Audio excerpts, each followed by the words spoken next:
Good morning, everyone, and welcome to today's presentation. I'm Dr. S.K. Singh, and I'm pleased to have you here.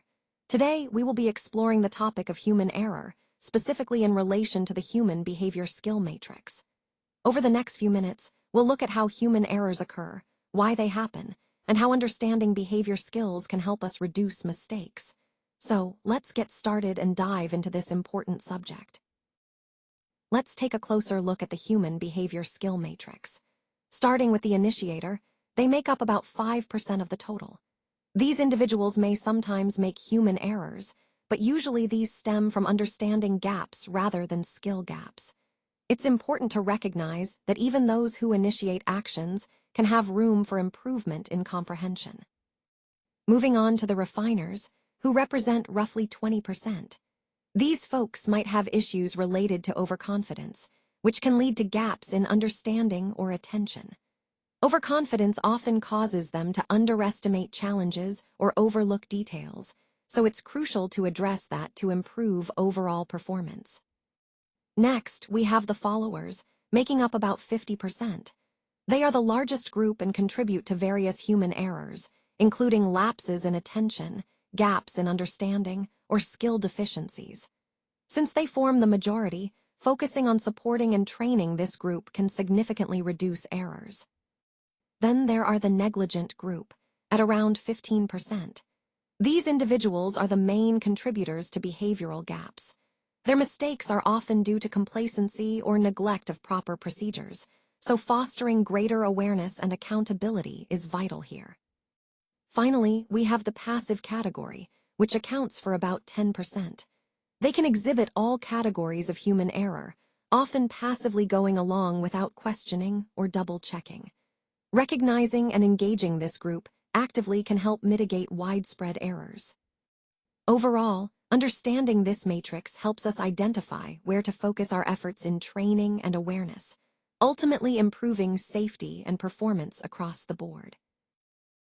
Let's take a closer look at the table, comparing characteristics and competence indicators across the three generations. Starting with process and analytical knowledge, the older generation tends to have high expertise, which means they are very experienced and thorough in these areas. The mid-generation shows a moderate level, balancing experience with newer approaches, while the new generation has a lower level, reflecting their focus on adopting different skills. When it comes to operational experience, we see a similar trend. The old and mid-generations have high and moderate levels respectively, indicating strong hands-on experience. The new generation, however, has lower operational experience, as they often bring fresh perspectives but less practical familiarity. In terms of compliance understanding, both the old and mid-generations score high. This suggests they are well-versed in adhering to policies and regulations. The new generation, however, shows a lower level, which could point to a different focus or approach to compliance. Now let's look at adopting new technology. This is where we see a clear shift. The old generation has low adoption levels, the mid-generation is moderate, and the new generation is high. This highlights their comfort and familiarity with new tools and innovations. Regarding multitasking and multi-skilling, the old generation is low, indicating specialization, while the mid-generation excels here with high levels of versatility. The new generation has a moderate level, reflecting their adaptability, but perhaps less breadth than the mid-group. Communication skills are another interesting point.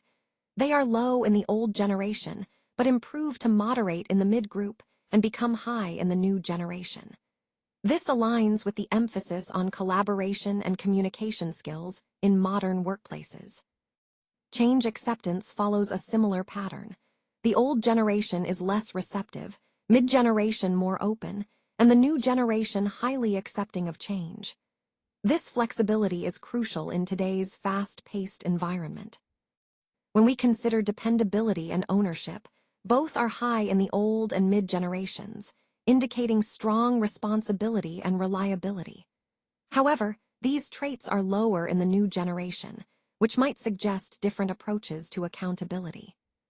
Finally, looking at culture and value adoption, the old generation maintains high adherence. The mid-generation is moderate, and the new generation shows lower adherence. This could reflect evolving workplace values and attitudes toward organizational culture. Overall, these differences highlight how each generation brings unique strengths and challenges, and understanding them is key to leveraging their full potential in our evolving work environment. Now, let's talk about what an employee should do. First, it's essential that they perform the assigned job. This means understanding what's expected and carrying out their tasks effectively.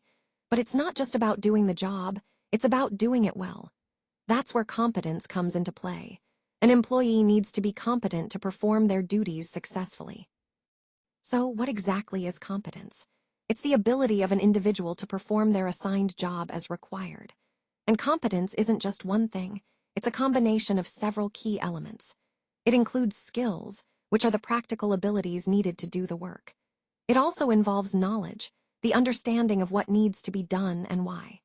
Ability refers to the innate or developed capacity to apply skills and knowledge in real situations. And finally, attitude, having a positive, proactive approach to work and a willingness to learn and improve. To sum it up, competence is a blend of skill, knowledge, ability, and attitude. When all these elements come together, an employee can perform their job effectively, contributing to both their success and the success of the organization. This connection between competence and job performance is a critical part of our overall focus on building a skilled, capable workforce. Let's talk about skill. Skill is all about the expertise we've developed through training and experience. It's something that we acquire over time, so it has to be learned and practiced. When we think about skills, they generally fall into two main categories: technical skills and soft skills. Technical skills are the specific abilities related to a particular job or task, like operating machinery or coding. Soft skills, on the other hand, include communication, teamwork, and problem-solving. Now, moving on to knowledge. Knowledge is essentially the set of facts and principles we need to solve problems and handle issues in our work. It's both theoretical, meaning the understanding of concepts, and practical, meaning how we apply that understanding in real situations. Finally, competence ties everything together. It's about having the right skills and knowledge to perform effectively. Competence is what allows us to not only know and do, but to do so confidently and successfully in our roles.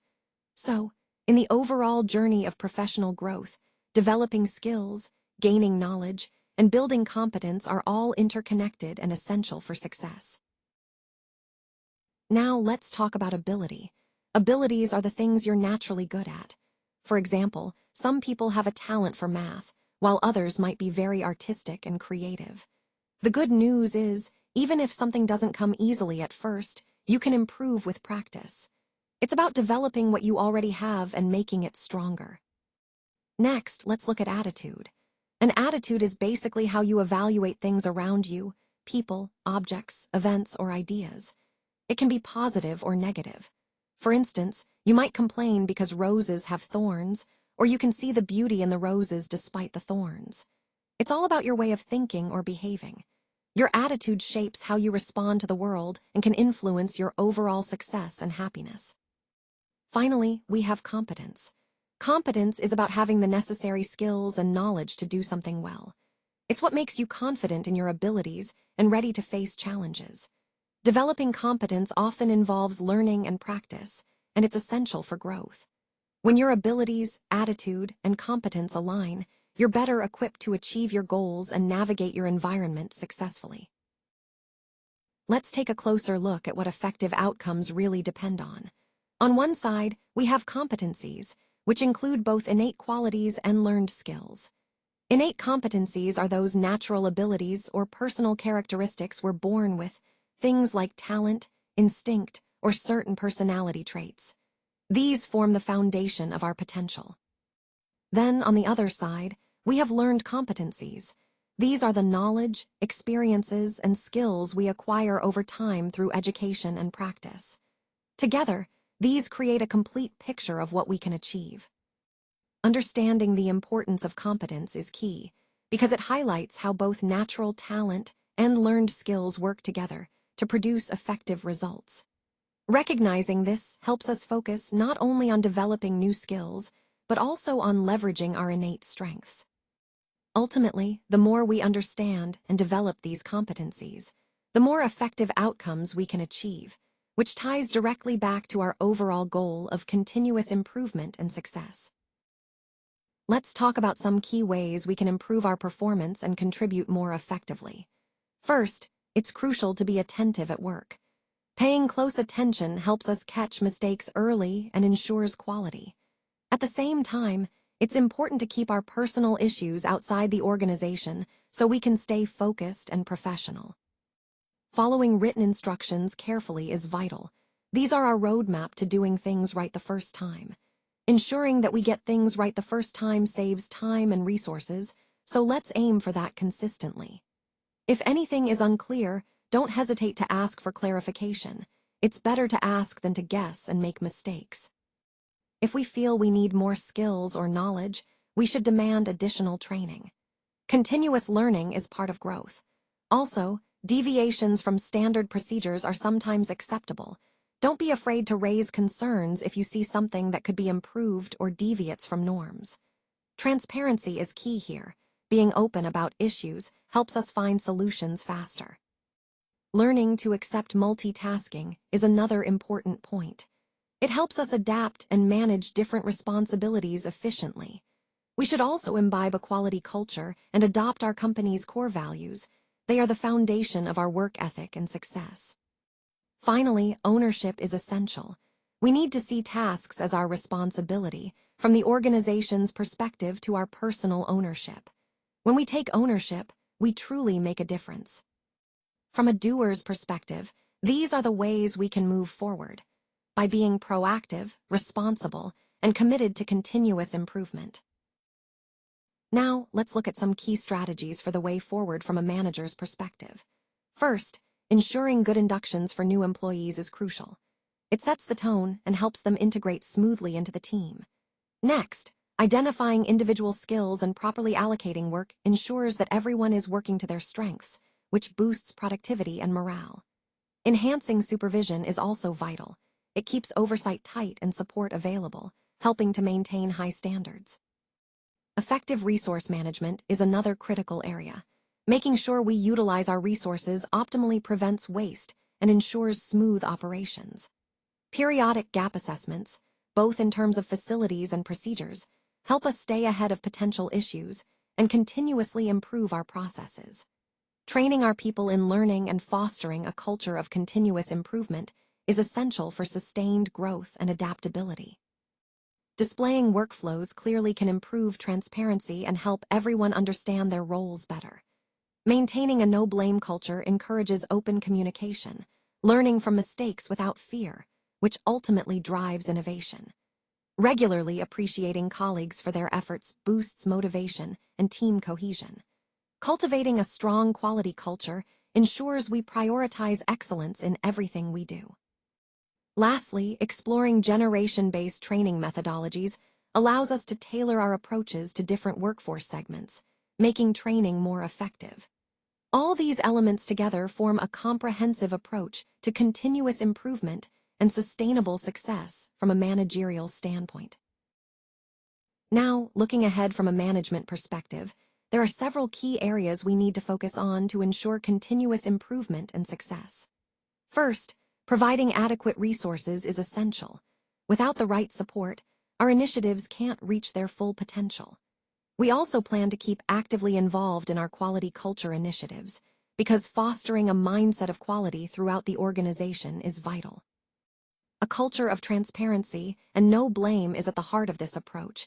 It encourages open communication and learning from mistakes rather than hiding them. To sustain this, we must continuously strengthen our quality management systems, making sure they evolve with our needs. We're also considering phased automation, which means gradually integrating technology to improve efficiency without disrupting current processes. Alongside this, enhancing our training methodologies will ensure everyone is equipped with the skills they need to excel. Operational excellence initiatives will continue to be a priority, aiming for the highest standards in everything we do. To promote engagement and alignment, we plan to have open house sessions led by top management, fostering direct dialogue and transparency. Employee engagement remains crucial. By involving our team members actively, we build a stronger, more committed workforce.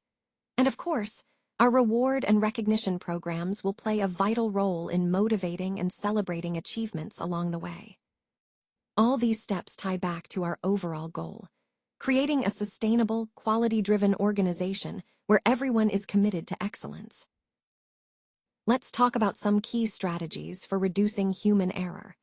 First, it's important to identify a dedicated team responsible for monitoring human errors. This team helps us focus on understanding where weaknesses exist in our systems, rather than pointing fingers or fostering a blame culture. We then develop a set of targeted questions for interviews, which helps gather consistent and useful insights. Alongside this, we create a trending database of human errors. This allows us to analyze patterns over time and be proactive in addressing issues before they escalate. Recognizing and rewarding good practices, while also enforcing disciplinary actions when necessary, encourages accountability and positive behavior. To dig deeper, we perform thorough root cause analyses, identifying multiple contributing factors behind errors, rather than just the surface issues. It's vital that our corrective and preventive actions, or CAPAs, are sustainable. Instead of just retraining employees repeatedly, we focus on addressing the true underlying causes. We also establish periodic reviews to share lessons learned across the team, fostering continuous improvement. Finally, implementing a human behavior skill matrix helps us understand individual strengths and areas for development, enabling tailored interventions. All these elements come together to create a comprehensive approach to human error reduction, one that promotes a culture of safety, learning, and accountability. Now, let's talk about some key factors that can really help us reduce human error. First up is understanding human behavior. Recognizing how people think and act allows us to design systems and processes that align with their natural tendencies, making errors less likely. Next, we have built-in systemic controls. These are safeguards integrated into our processes, like checks and balances, that catch mistakes before they escalate. They act as an extra layer of protection. Process simplification is also crucial. When we streamline procedures, we reduce complexity, which in turn lowers the chance of errors. Simple, clear steps are much easier to follow and less prone to mistakes. Organizational culture plays a significant role as well. A culture that promotes safety, accountability, and continuous improvement encourages everyone to stay vigilant and proactive about minimizing errors. Automation implementation is another powerful tool. Automating repetitive or complex tasks reduces the reliance on human memory and manual effort, significantly decreasing the likelihood of mistakes. Finally, the management role is vital.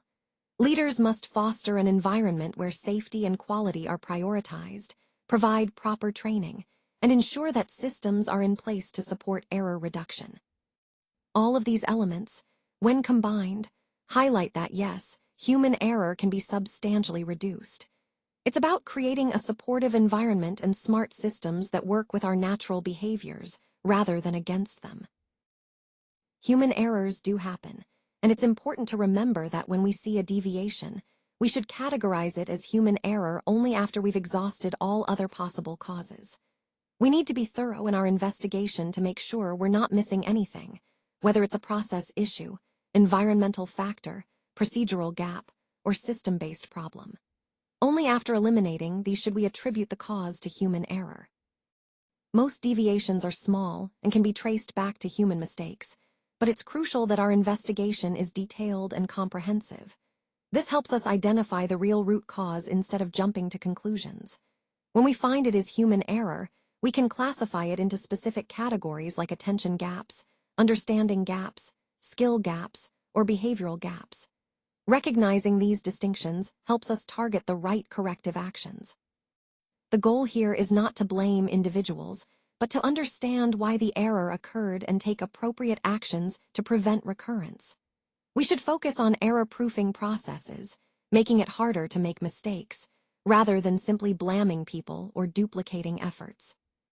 To sum up, human errors are part of our reality, but by analyzing them carefully and systematically, we can improve our systems and reduce their likelihood. This approach aligns with our overall theme of continuous improvement and proactive safety management.